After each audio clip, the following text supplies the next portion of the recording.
Was Hannibal Barca, the ancient Carthaginian general, a hero? I know that quite a few people regard him as one. A lot of military enthusiasts, for instance, study what he achieved and they conclude to themselves, oh wow, this guy was a terrific general. He's my favourite. We know loads about the really interesting battles that he fought, and they make really good stories. Oh yeah, he's my favourite. He's my hero.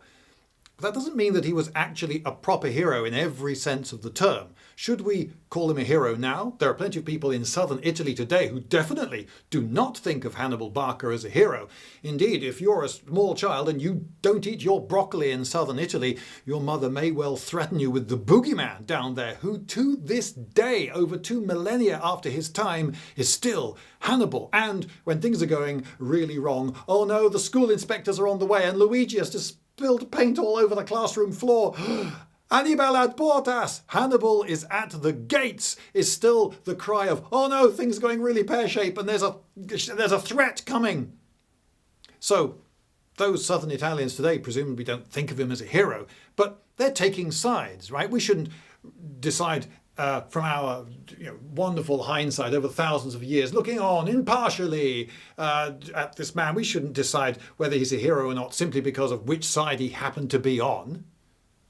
So I'm going to go through 10 characteristics of what I think make a hero, and I'm going to then see how well Hannibal measures up in those 10 criteria, and well, then we can decide whether or not he was a hero, can't we?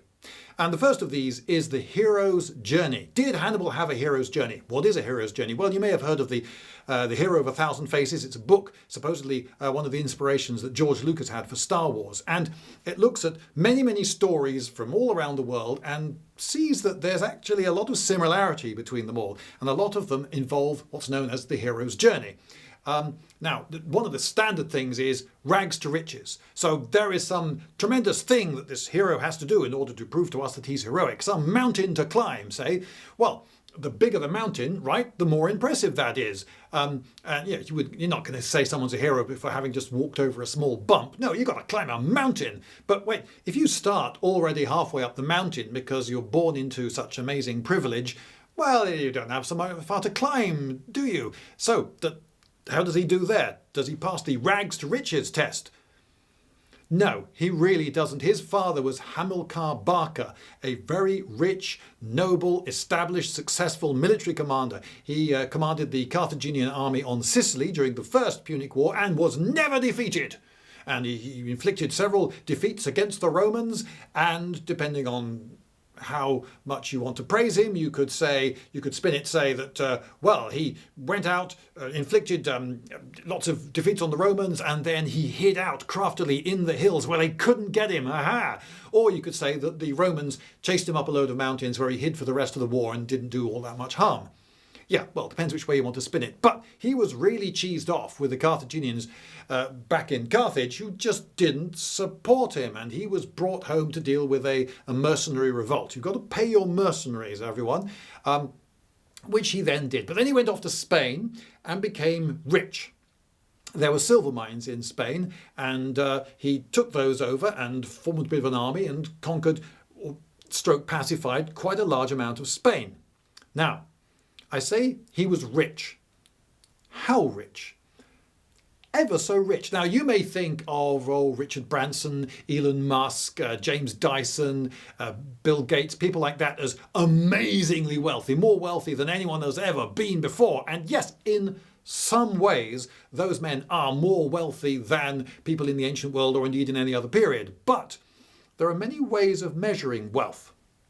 Imagine Bill Gates went on the news with an announcement that he was personally going to fund a war of conquest against Russia. That's laughable. No one is that rich. Yes, Bill Gates as an individual is tremendously rich, but he doesn't have anything like the wealth of a nation. And taking on such a warlike nation as Russia is stupendously expensive. No, that is laughable. It's out of the league. And yet, the Barcids, as they became known, they were rich enough to do that. So, yes, he definitely started quite a bit of the way up the mountain. Interestingly, the ancients generally tried to have their cake and eat it, in that they would tell tale after tale after tale where a very humble man, oh Paris, he's just some shepherd boy living on the side of a hill somewhere, he's a nobody, but then the Trojan War happens and he steps, and would you believe it, it turns out in the end that he was actually the son of King Priam of Troy. Who'd have guessed it? Or possibly someone turns out to be the son of Poseidon, so he's a demigod. So the priests can say, it's all right everyone, you ordinary people, don't get above yourselves. It's all right, you see, he was special. He was a demigod, so don't any of you lot get any ideas, okay? So preserve the status quo. And the kings could say, yes, well, this man who did extremely well, yeah, he's not actually an example for other common folk to copy, because actually all along, it turns out he was one of us. Yeah, so they got their cake and ate it, if you like. Luke Skywalker's the same. Yes, he's this poor farm boy on this boring, all right, it's beige, but otherwise boring planet in the middle of nowhere. He yearns for adventure, but then he gets the call to adventure when he meets when he meets Obi-Wan Kenobi. And then he goes off on an adventure and, spoilers, it turns out that he was in fact the lost son of the greatest Jedi, the one who was the chosen one who was going to bring balance to the Force. So yeah, he was super special, this nobody. So again, the hero of 1,000 faces. But no, our man was just a straightforward mortal who was born into a military, successful and rich family.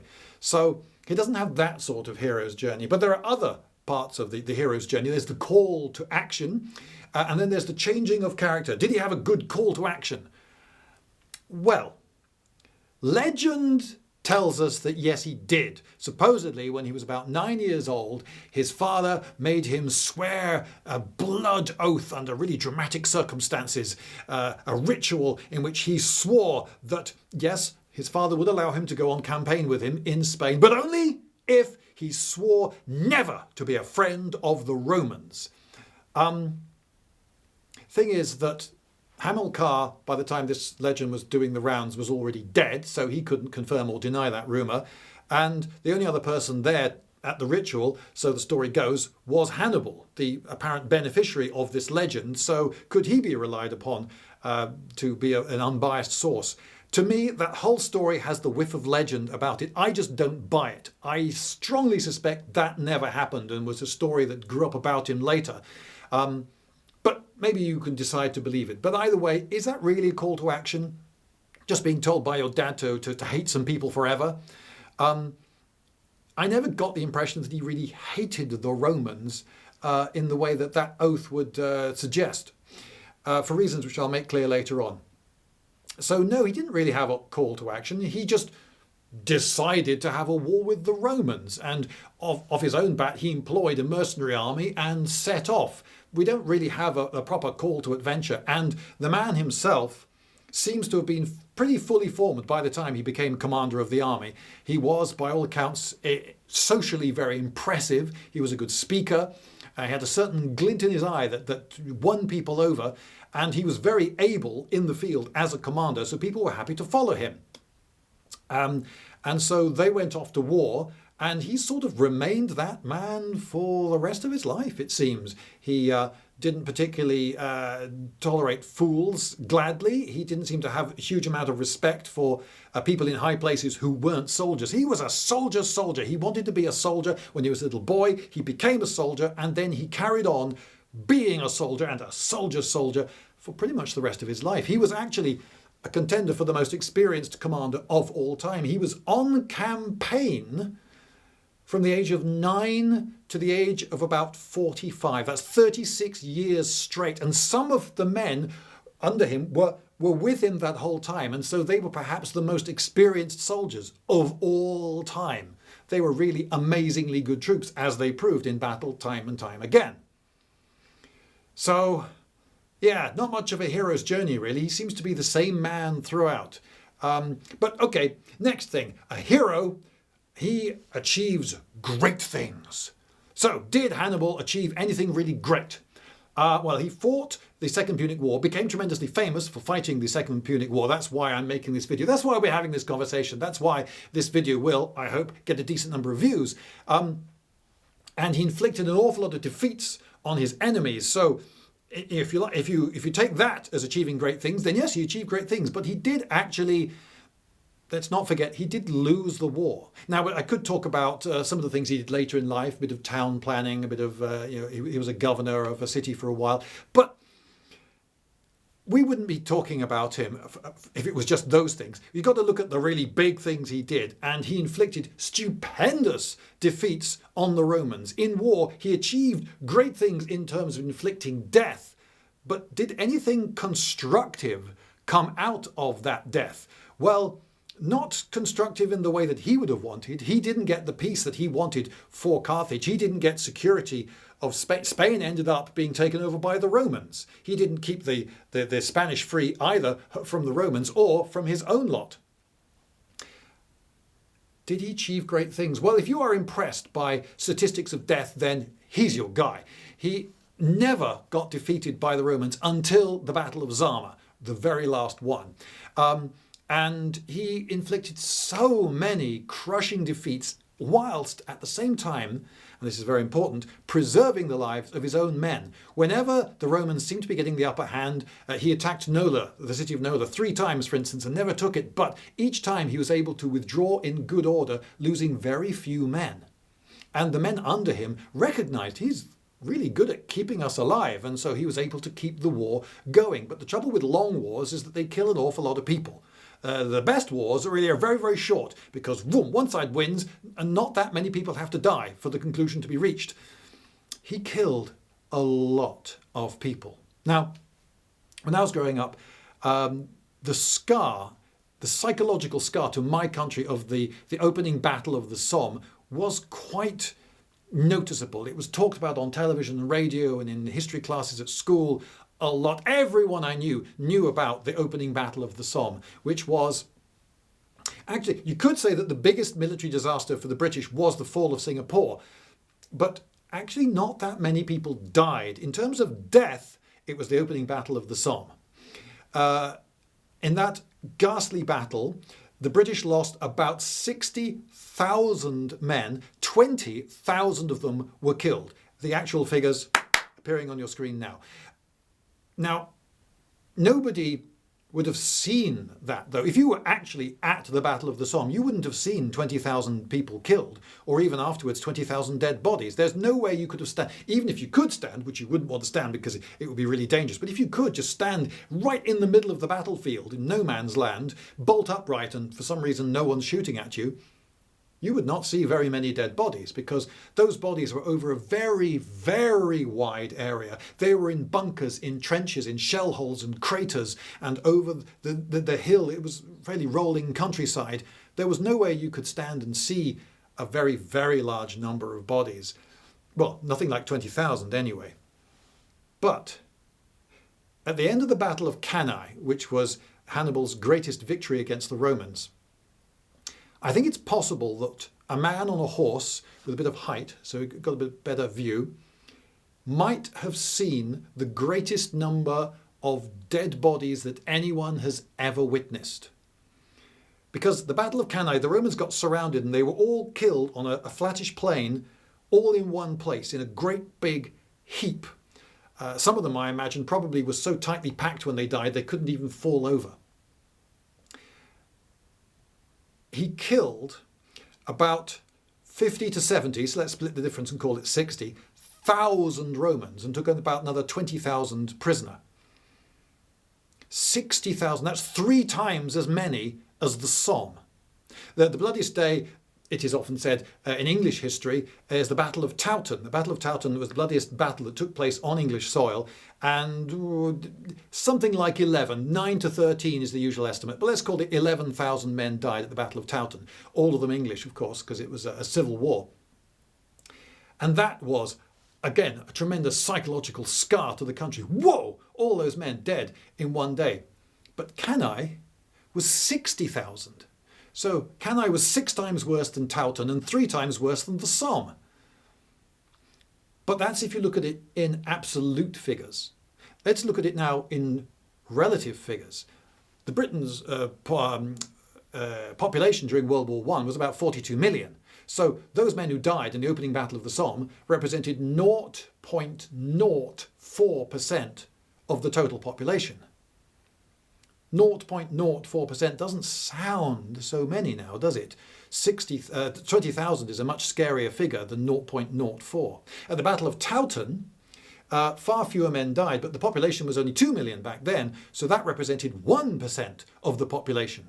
And 1% of the population is about 3% perhaps of the adult male population, and maybe 4% of the adult of fighting age, reasonably able-bodied population. So, yikes, that was one hell of a blow. But Cannae killed 5% of the population of Rome. 5%, that's at least 15, maybe 20% of the adult male able-bodied population. So whether you look at it, and that's 125 times worse than the Somme, not 3 times worse. So whether you look at it in absolute terms, in which case it was a lot worse, or relative terms, in which case it was stupendously worse, the Battle of Cannae was an incredible defeat that he inflicted against superior numbers. So, yes, a great achievement as a commander, but death itself achieves nothing. Death itself doesn't achieve victory, and in fact, it didn't achieve victory for him either. Ultimately, his side lost that war. And in many ways, you could say that by inflicting huge defeats on the Romans, he forced them to steel themselves, galvanize, really get it together, and defeat him. You kick a hornet's nest and you stir them into anger. And what's more, he taught them how to fight. When he ambushed the Romans at Lake Trasimene, he taught them how to march, for example. His marches were amazing. He was able to appear where the Romans never thought he could be by getting from one place to another. He did that how fast? He crossed what to get there? And when he marched, they never caught him. He caught them on the way to Trasimene. After that way you've seen in all the textbooks, when you did the Romans at school, possibly you did, and you've seen those pictures of how the Romans marched. That was after they met Hannibal. He taught them how to march.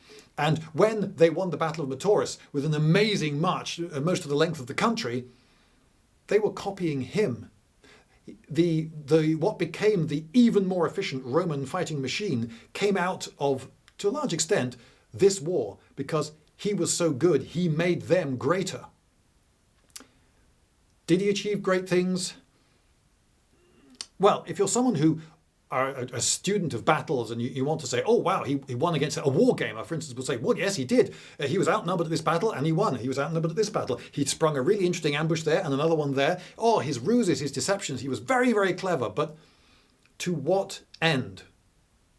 Maybe he didn't really achieve great things.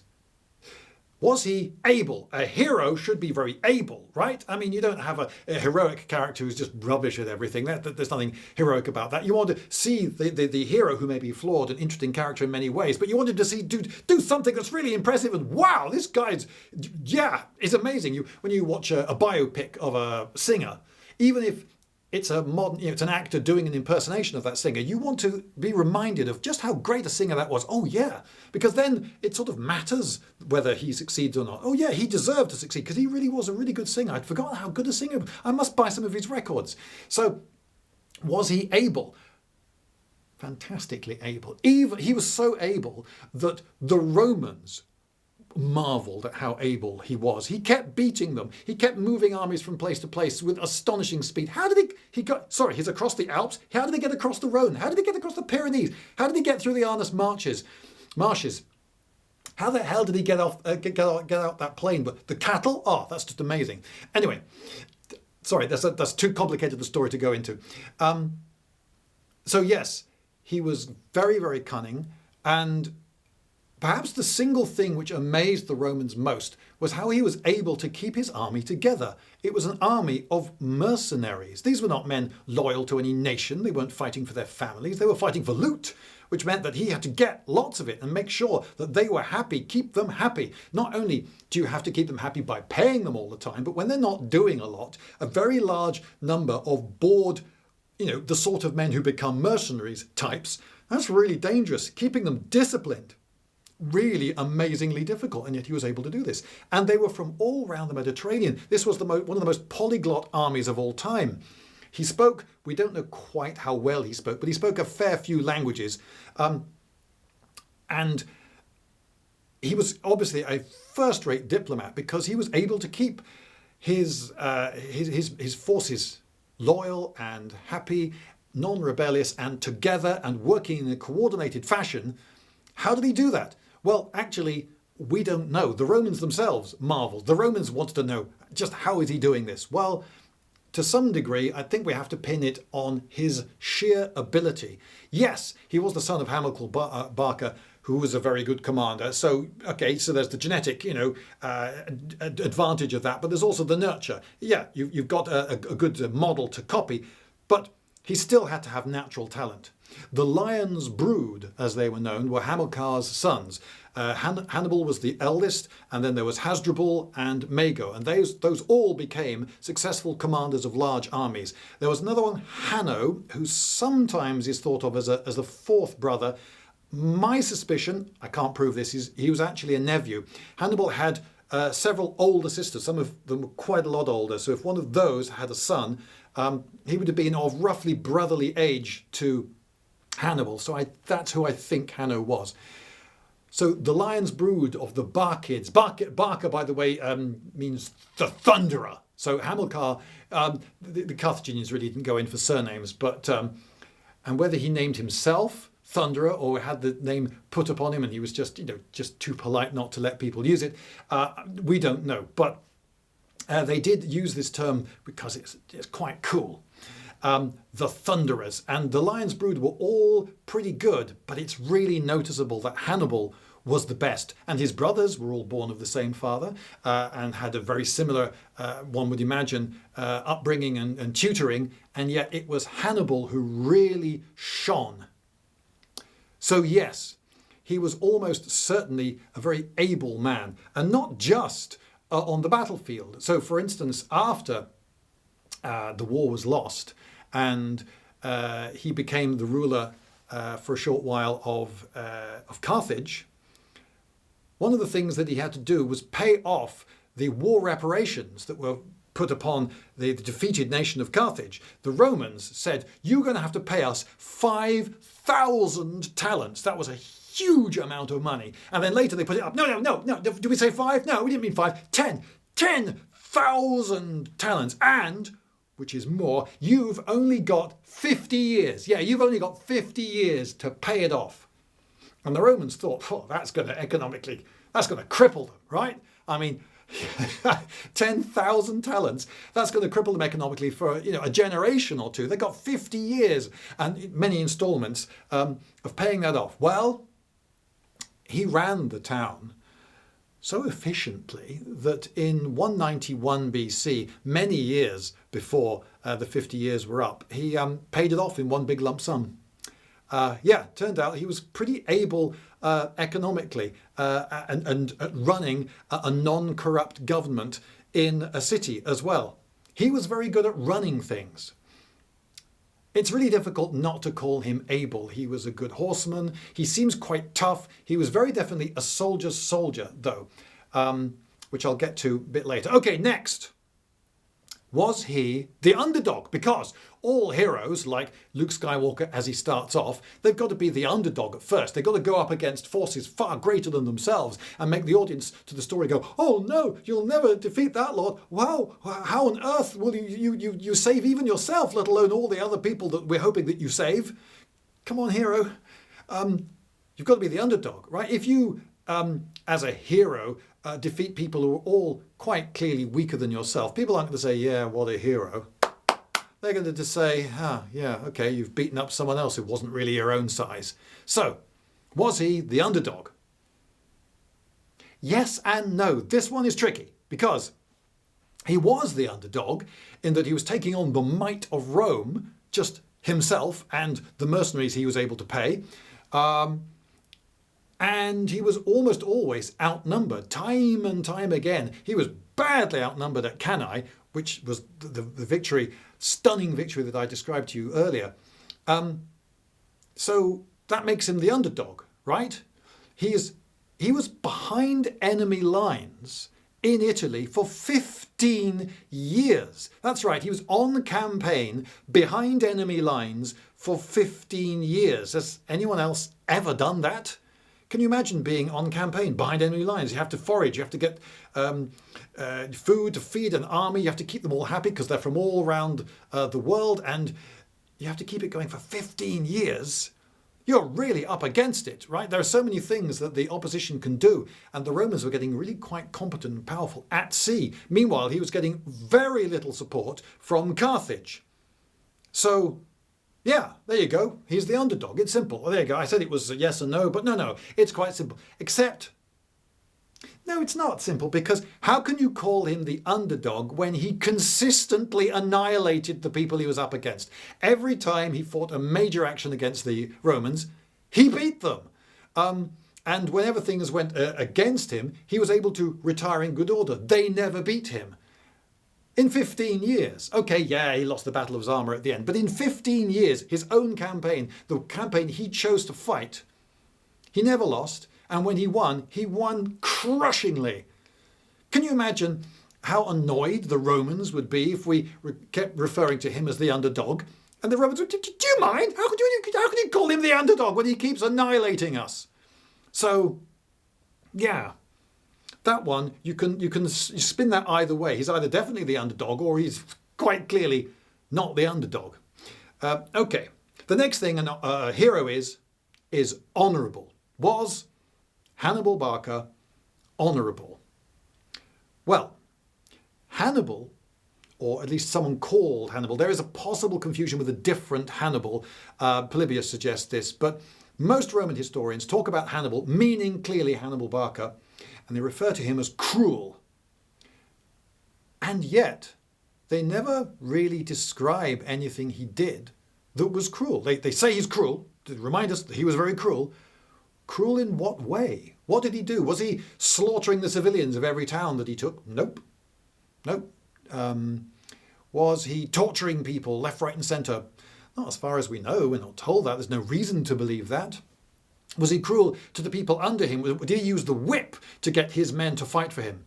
For 15 years? No, there's no evidence of that at all. He got a lot of cooperation. He got a lot of towns that had been subjugated by the Romans to ally with him against their former masters. Would they have done that if they had perceived him as cruel? And though the Romans keep describing him in the histories as cruel, they also describe loads of things that he did that seem to be very kind and honourable. So, for instance, when he won the Battle of Trasimene, he looked around for Flavius, the Roman commander, hoping to give him an honourable burial and to send his body back to Rome. But he couldn't find the body. One possibility is that the Celts on his side found Flavius first and hacked him to tiny unrecognisable bits. When he killed Marcellus was the Roman commander that it seems that Hannibal most admired. And when Marcellus died, in quite a small skirmish actually, he did give him honourable burial. And there are a couple of versions, but the main version is that he had him cremated and his ashes put in a specially made silver urn and had that sent back honourably to the family of Marcellus. Doesn't really seem like a dishonourable thing. If he'd been dishonourable in his dealings with all his many allies, would he have kept them on side for 15 years? I don't think so. A lot of his allies were Celts from what's known as Cisalpine Gaul. So today it's northern Italy, but don't forget that was part of Gaul at the time. The Romans hadn't conquered the whole of Italy now, not by a long chalk. And they were in southern Italy, long way from their wives, their girlfriends, their families, all their homes. And yet they stayed with him for year after year after year. Would they have done that if he were dishonourable? Would the Carthaginians have taken him back in and made him governor of their town? And they would have been employed as a consultant, a war consultant against the Romans by lots of other kings later on, further out east, if he were known to be dishonourable? Now, I don't think the charge of being dishonourable really sticks, at least not in terms of the ancient world. But today, we might think of him as just horrendous. Does he pass the dinner party guest thing, for instance? So you know the usual thing. You can have so many dinner party guests from any time in history. Who would you pick? Would you want Hannibal? Maybe. I can imagine that he might be quite an entertaining dinner guest. But on the other hand, I'd be a little bit frightened that he didn't check in his sword at the door and he might behead me. This was a problem I had when writing the script for In Search for Hannibal, which is a graphic novel which is pretty close to being finished, drawn, I hope. Because it's so easy to make him look cool. He was so able. Chris Steiniger, the illustrator, has, I think inevitably, drawn him as really quite handsome. And of course he's trim and fit, which he almost certainly was. And he's reasonably well dressed, which he almost certainly was. So it's really easy to make him look cool because he's this soldier.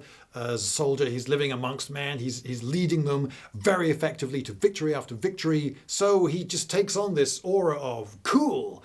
So that's a problem. If you want to depict a man fairly, perhaps you have to try to be a bit more rounded. And I put things into the graphic novel which I hope would distance the reader from him a bit, because there's a danger that you start reading this novel and start taking sides and think, oh, okay, I want the Carthaginians to win because they're cool, right? And the Romans, they're squares. But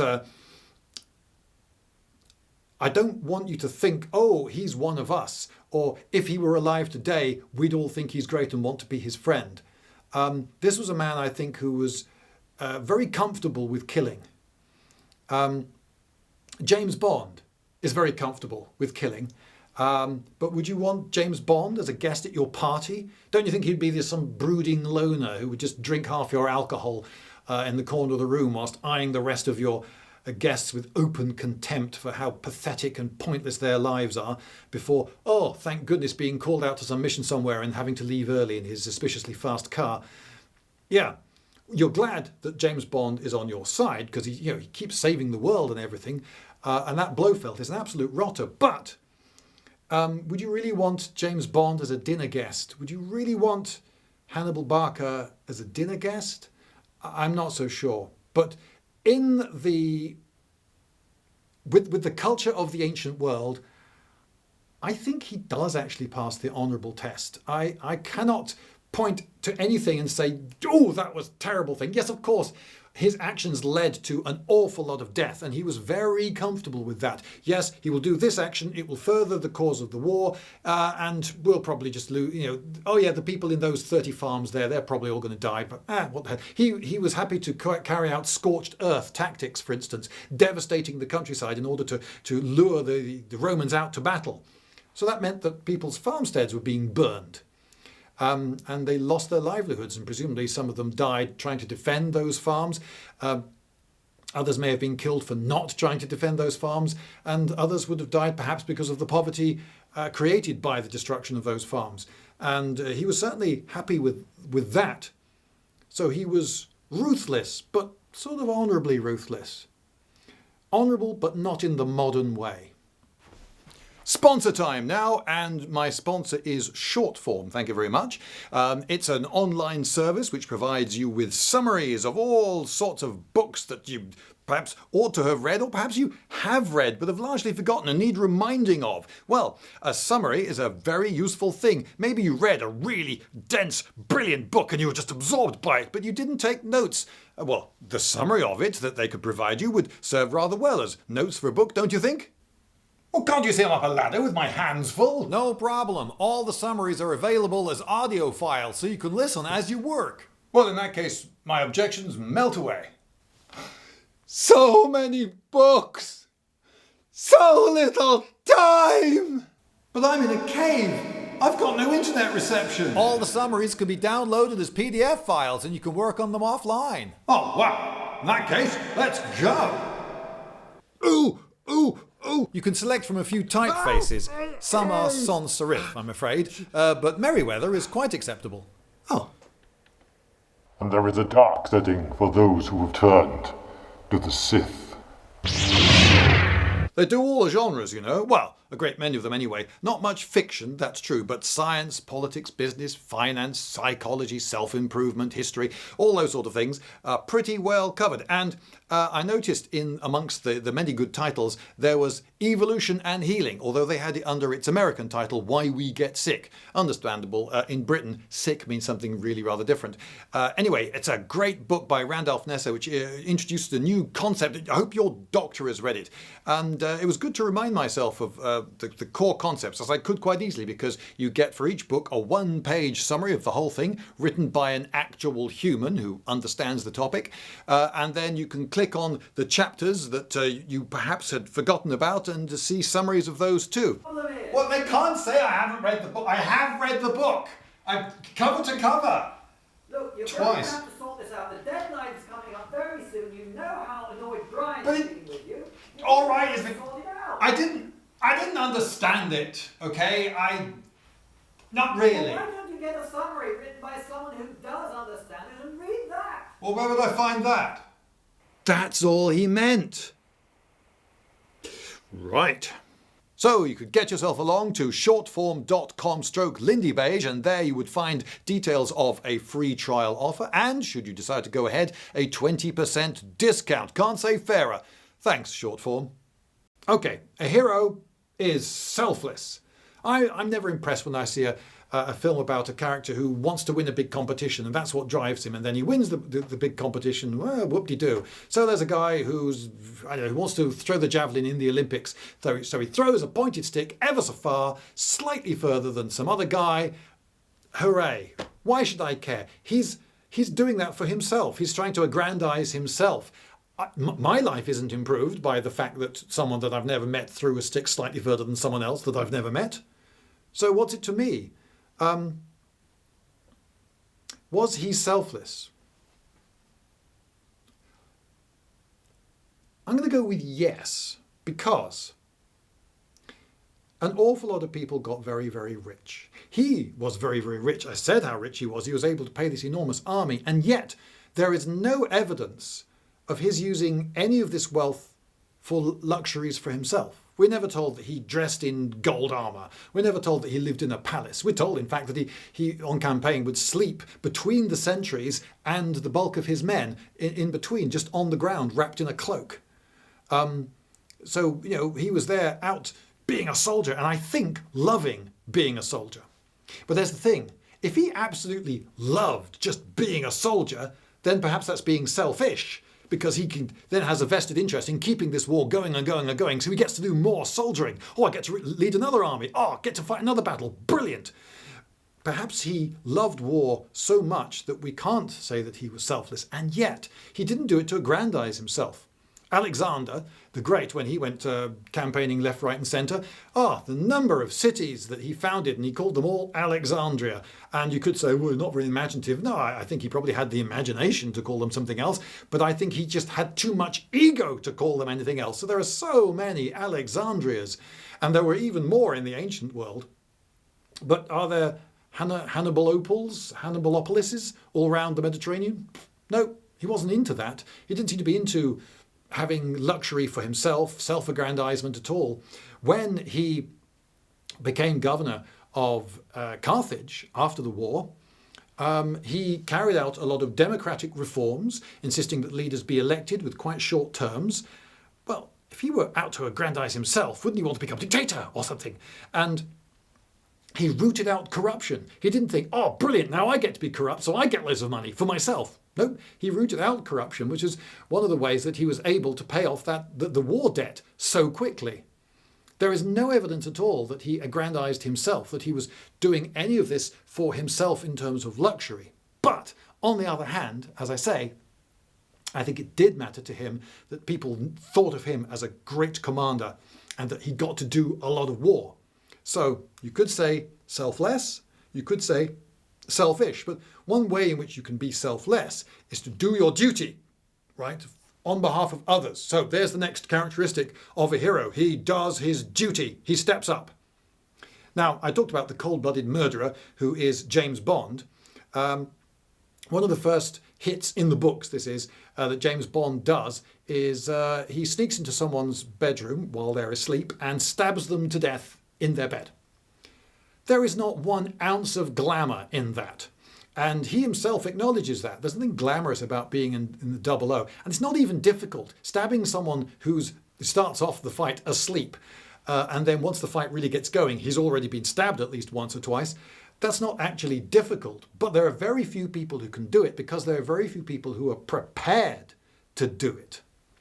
James Bond steps up to do his duty for England, James. So what about Hannibal? What duty? His government, the Senate in Carthage, never said, you must fight a war against the Romans. If anything, they were saying, what? We never told you. Hey, we're not going to give you any support. We never told you to fight this war in the first place. And we quite liked all the riches from Spain. And now you've gone off to Italy and that's going to be really expensive supplying you there. And short-sightedly, they never supported him in his campaigns in Italy. If they'd given him wholehearted support, given that he very nearly won, he probably would have won. And then they would have got Italy. And if you get Italy, you get Spain for free. But they didn't see that. And they just, we want our little possessions in Spain. And they were frittering away little penny packets of armies trying to hang on to Spain, which they didn't in the end. Spain became Roman after all that. They never sent him away. He had no duty to fight for anyone. And yet, he did seem to have a mission.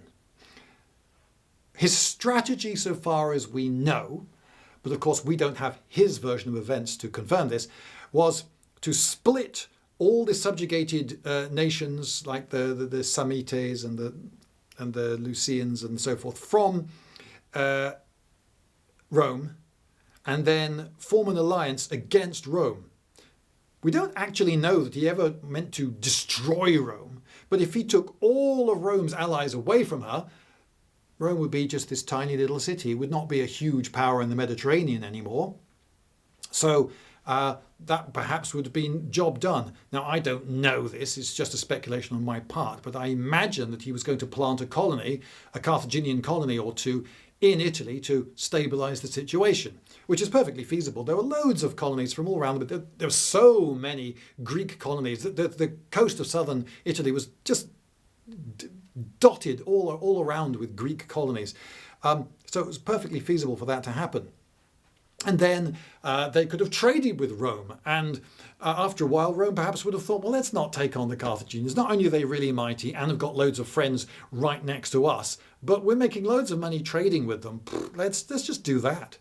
So it was possible to achieve a lasting peace by just lowering the power of Rome and creating a new network of alliances. We don't know that, but there is a reasonable consensus among historians that that's what he wanted to do. But there was no duty. He was sort of doing it for everyone. But maybe he just wanted to have a go at the Romans because he would get most glory from doing that. It's very difficult to say that he did anything out of duty, so I'm going to say he fails the duty test. A hero protects those weaker than himself. So did he do that? Well, looking at the grand term in military, in Spain, he was conquering Spain because that was the source of his wealth at first. Then when he was on campaign, when he couldn't get access to all that wealth, he had to loot stuff a lot.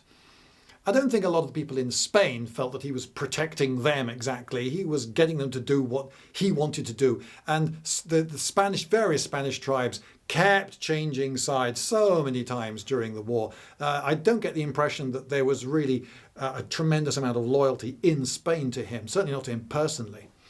Well, he was hardly ever there. So, did he protect people in Italy? Well, he said right from the start to the allies of Rome, or you should say the subjugated states of Rome, I am not here to make war on you, but I'm here to make war on Rome. You are free to side with me. The captives after each battle, he would just say, you're free to go. He wouldn't even charge any ransom for them. He said, no, go, off you go. No, really, no, take that. Really, off you go. And put in a good word about the Carthaginians, about me, about the army, about this whole project when you get home, and maybe your rulers will be more inclined to join my side of things. So go on, off you go, back to your homes, spread the word. I am here to free all the subjugated states around Rome. So that sounds like, yeah, he's there to protect the weak. He also freed the slaves. He freed all the slaves in his army, and he said any slave joining my army will be set free. Yeah, no slaves here. That sounds great, isn't it? Now, the modern mind thinks, oh, that's brilliant, because, you know, slavery, we've all agreed now, is really bad, and so anyone who sets slaves free must be a goodie, right? Yeah, but he had to compensate the owners of those slaves, at least amongst his own men, to keep them happy. Because, hang on, I've got a load of slaves, and you're just going to set them all free. What do I get? So they would have to be compensated in some way. And the implication of the history is that they would be given other slaves to replace the slaves they'd lost. Well, how was he going to get those slaves? Not sure. We're not told. And that would suggest that he wasn't really against slavery per se. He just thought that was a rather good way to get a load of recruits to his army, because there were lots of slaves in Italy, and those slaves might think, oh, do you know, there's a campaigning army coming through, and apparently if I join that, I become free. So yeah, I think I'll do that. So I'm not really, I would urge you not to look upon his freeing the slaves with a modern eye. Try to think more of the mind of someone in the ancient world, and maybe you won't see it as such a wonderful thing that he was freeing all the slaves. Women. Did he protect women and children? Now there's a problem here. It's a big problem, and I just allude to it in my script for the book. It's a huge problem that history just is completely silent about. It tells us nothing. You just have to conjecture. I've not read even a modern historian talking about this, making any conjectures, possibly because they know they would have to conjecture. But here is the problem, and it's a biggie. So, you've just won an enormous battle, like Cannae, for example. Immediately after Cannae, he was entertaining ambassadors from all sorts of states who possibly might defect to his side. And he was negotiating with them.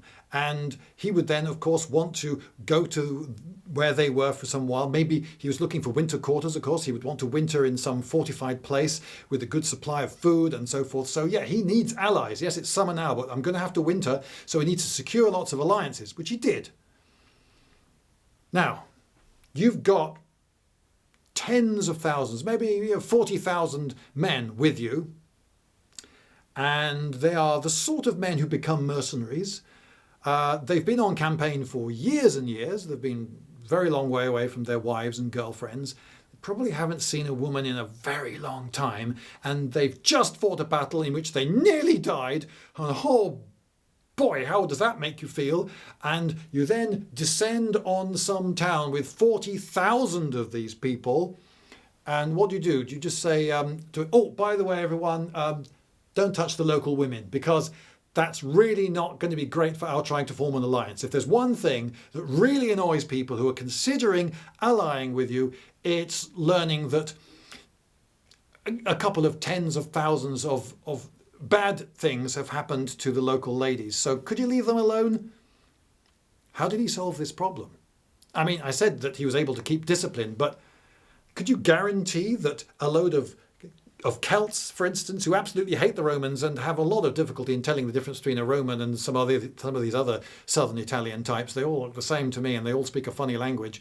Can you absolutely be certain that none of them is going to misbehave? I can't tell you anything here. I can't tell you any facts. I'm just making you aware of the nature of the problem. It must have been a huge problem, and we're not told that he did anything to prevent or alleviate it. But on the other hand, we're not told either that it was a tremendous problem that annoyed lots of people. We're simply told nothing about this, I think, really quite big problem in history. So did he protect the weak?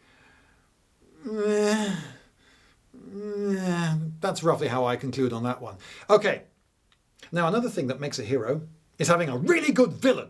You see, I mentioned Blofeld before. James Bond, you might not like him very much, but that Blofeld, and in The Spy Who Loved Me, they were going to kill almost everyone on the surface of the earth and live under the water. In Moonraker, they were going to kill almost everyone on the surface of the earth and live out in space.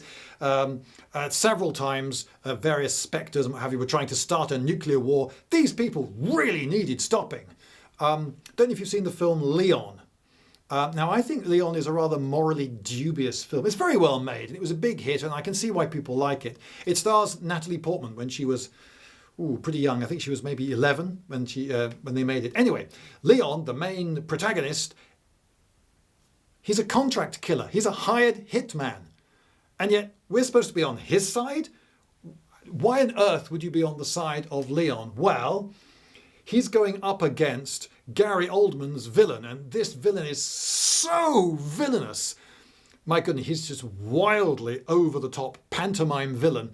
I thought he was, for my taste, too over-the-top, to be honest. There's just no shade of grey in that guy. He's just a black-hearted villain through and through, and he's shown to be so much worse than Leon, who is, I'll remind you, a contract killer. That's what he does for a living, full-time. That the audience is required to be on Leon's side. But Gary Oldman, he's so villainous that, okay, it seems that most of the audience were carried along. Okay, you go, Leon. And in the course of defeating Gary Oldman, Leon kills an awful lot of innocent policemen who were just doing their job, being ordered to do what they were doing by Gary Oldman, who was their police commander, a corrupt police commander. I find that a little unsatisfying, but nonetheless it is true. That one thing that makes a great hero is he goes up against a really villainous villain and frees the world of that villain. And maybe, like with James Bond, we can just overlook some of his methods a bit because at least he got the job done. So the villain is Rome. How good a villain was Rome? Yeah. Tricky one, sir. There are a lot of people who study the Romans. They're called Romanists. And of course, if you dedicate your life to the study of something, likelihood is you quite like it. So you'd imagine that there's a lot of pro-Roman bias in Romanists because they're the sort of people who choose to study this thing which they like for their whole lives. Have you got a certificate that's, maybe you've got a degree or some academic certificate, something like that, and it's got a bit of Latin on it? Well, today, that certificate might have a bit of Punic on it if the war had gone the other way. The Romans formed this big empire that flourished and became very rich. Its population grew, so that's all good, right? And the civilization grew, the writing became more widespread. There were forums and bathhouses, and what have the Romans ever done for us? We all know that sketch from Life of Brian. But then on the other hand, if you don't like the patriarchy, oh wow, were the Romans patriarchs. A Roman patriarch of a family, by law, owned his children. And if there was a divorce, my wife, you want to divorce me? Okay, fair enough. Yes, you can do that. It's perfectly legal. Bye, but you'll never see your kids again. I'll keep the kids because they're mine, because I'm the patriarch and I can do that. Indeed, a patriarch owned his kids to the degree that he could legally kill them. That wouldn't impress his friends and neighbours. It wasn't the way to win friends and influence people, but it was, strictly speaking, legal. Rare, but legal.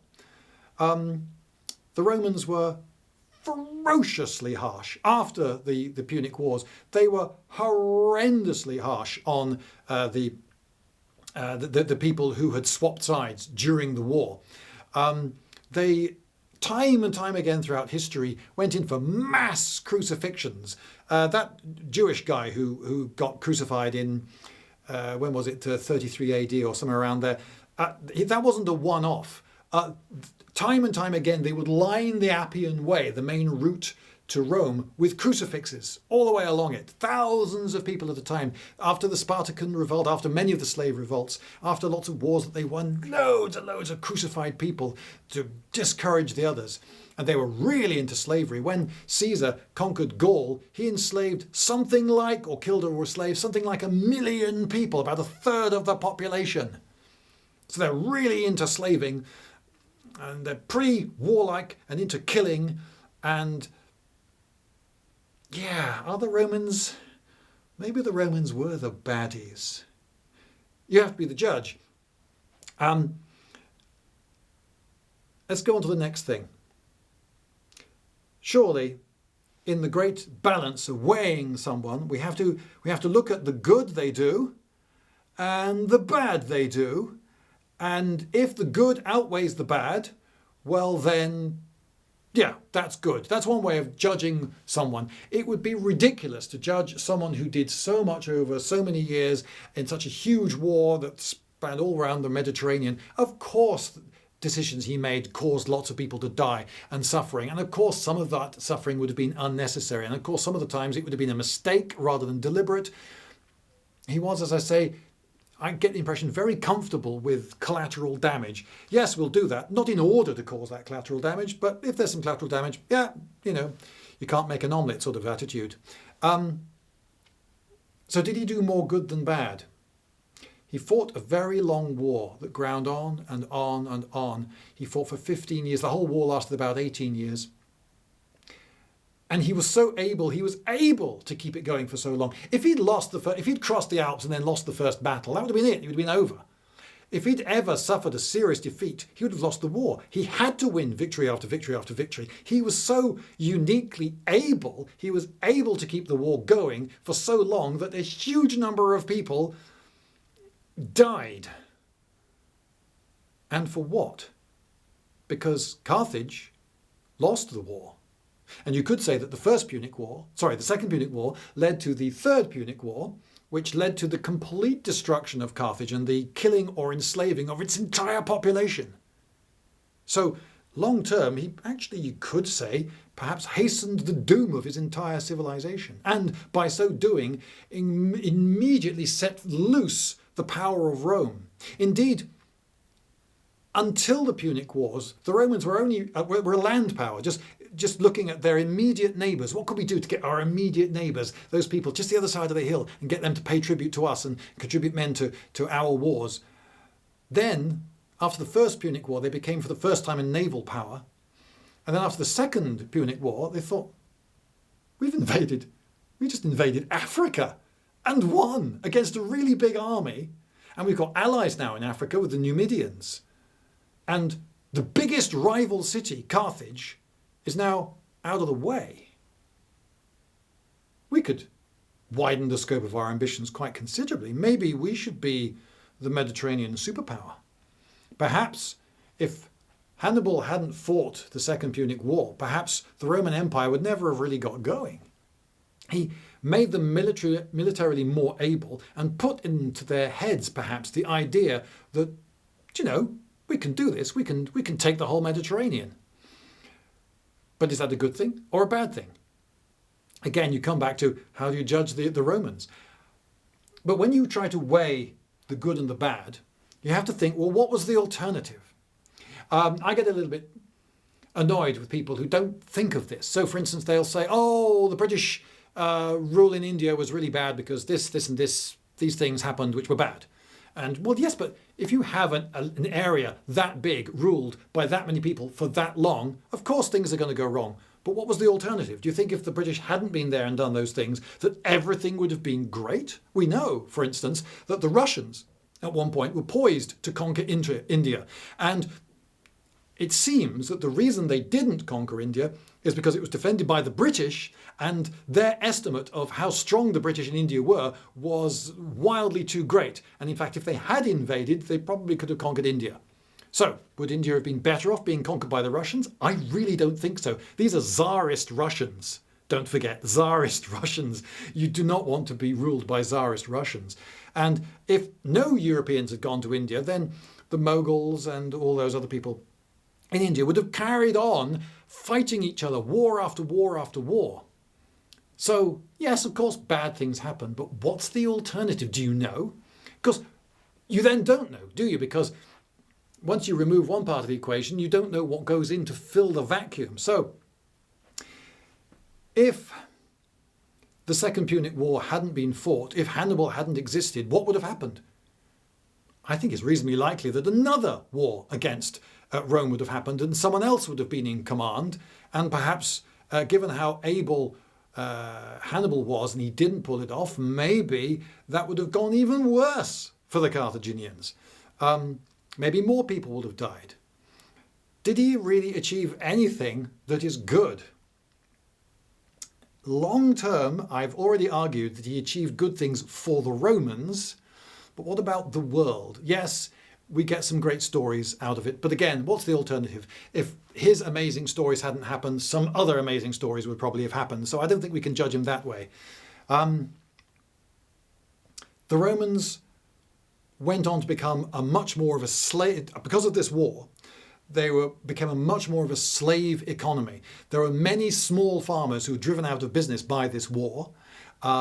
And there are loads of lands that got confiscated by Romans and then were handed out to patricians, to the good families who went to the right parties and were in the right circles. And pretty soon, Rome was being controlled by just 20 patrician families. So Rome, because of this war, and because of the way it went, became much more of a patrician, slave-driven economy. And by modern standards, that's a bad thing. I've argued one way and the other all the way through this, and now it's time to conclude, to find out whether Hannibal Barca was a hero. And you have enfranchised yourselves, dear viewers, by watching thus far. Well done. It was quite a long video. Sorry about that. There you go. They usually are.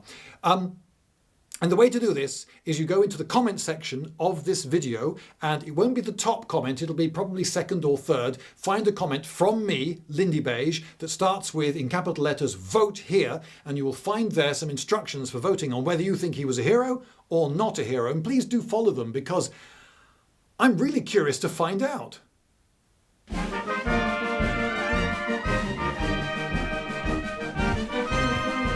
Lindybeige!